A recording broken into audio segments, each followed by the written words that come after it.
Hello mga ka-farming! Welcome to my vlog. Ayan, kung bago po kayo dito sa aming munting channel, please like and subscribe. So ngayong umaga, samahan nyo po kami na magpastol ng mga kambing. So maganda yung panahon ngayon, oh.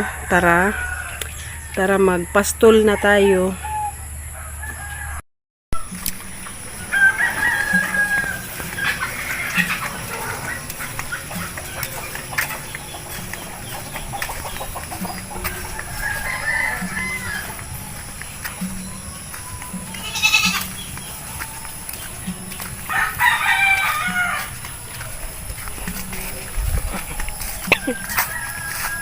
Ayan mga ka-farming, malawak yung pastulan ng kambing.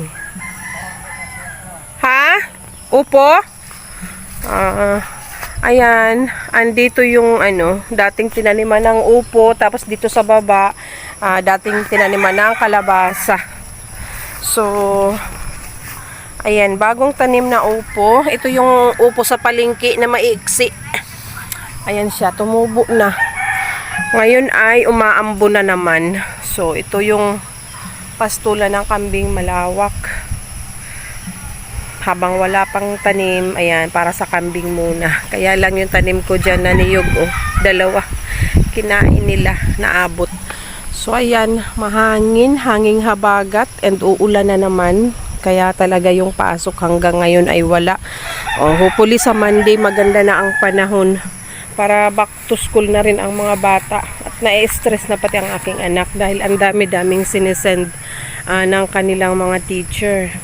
Ang daming gagawin. Kaya dito sa bahay, hindi ko siya inuutusan. Para matapos niya, may mga PowerPoint, may mga research, kung ano-ano. Pero hinahayaan ko siya na siya ang gumawa. Hindi ko tinutulungan para matuto siya. So, ayan. Ito. Yung turo, andito nga pala sa harap.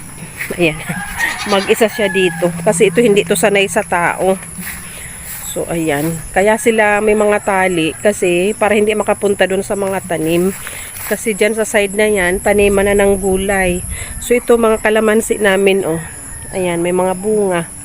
So, hindi pa ako nakakapag-vlog dyan. Ay, ang daming ibon, oh. Yung ibong maya. Ay, maya ba to? Yung pula na itim ang tuka.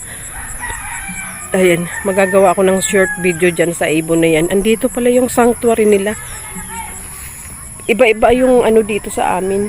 Iba-iba yung mga nakatirang ibon. Ang dami. Kahit sa gabi may maririnig kang iba-ibang huni. Merong nakakatakot, merong uwak, merong parang kuwago. Ganun. Yung tinatawag na sa Bicol na tawag dito, pagkaro. Ayun, basta iba-iba. Ayan, naririnig nyo. O, iba-ibang huni ng ibon. Plus yung ingay ng kambing at manok. Yan, ito yung laging nakabuntot sa akin. Oh, makulit yan. Lagi niyang hinaharot yung hinaharot yung aming mga bagong pusa.